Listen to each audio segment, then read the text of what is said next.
നാശത്തിലേക്കായിരുന്നു എൻ്റെ പോക്ക്. കാര്യം എന്താണെന്ന് നിങ്ങൾക്ക് വഴിയേ മനസ്സിലാവും. ഒരു ബ്രെഡ് ഓംലെറ്റ് ഉണ്ടാക്കേണ്ട തത്രപ്പാടിലാണ് ഗൈസ് ഞാൻ.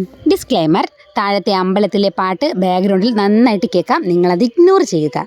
വേറെ പണിക്കൊന്നും പോവേണ്ട ആവശ്യമില്ലാത്തതുകൊണ്ട് ഇവിടെ നിന്ന് വന്ന കുറേ കിളികളും ഇടയിൽ കിടന്ന് കൊണ നലയ്ക്കുന്നുണ്ട്. നിങ്ങളതും ഇഗ്നോർ ചെയ്യുക. നിങ്ങൾ കാണുന്നത് പോലെ ഓരോ കാര്യങ്ങളും വളരെ കൃത്യമായി ഞാൻ ചെയ്തുകൊണ്ടിരിക്കുകയാണ്. ഇത് കാണുമ്പോൾ നിങ്ങൾ വിചാരിക്കും ഞാനൊരു വലിയ പ്രോയാണെന്ന്. യെസ് ഗൈസ്, ഞാൻ കഴിഞ്ഞ വീഡിയോയിൽ പറഞ്ഞ പോലെ ഞാനൊരു വലിയ സംഭവമാണ്. ആരോ എന്നെ കണ്ണ് വെച്ചെന്ന് തോന്നുന്നു. വളരെ നന്നായിട്ട് പോയിക്കൊണ്ടിരുന്ന കാര്യങ്ങൾ ഈ സ്റ്റെപ്പ് കഴിഞ്ഞപ്പോഴത്തേക്കും പാളി. അവസാനം ഇങ്ങനെ ഒരു സാധനമാണ് എനിക്ക് കിട്ടിയത്.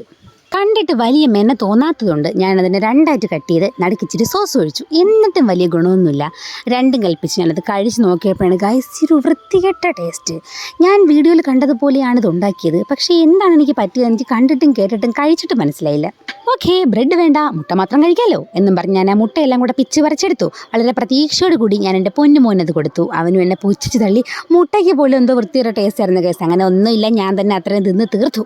പോട്ടെ, അടുത്ത വട്ടം ശരിയാക്കാമെന്ന പ്രതീക്ഷയോട് കൂടി. അപ്പം ഇന്നത്തെ വീഡിയോ ഇത്രയേ ഉള്ളൂ. Okay, by.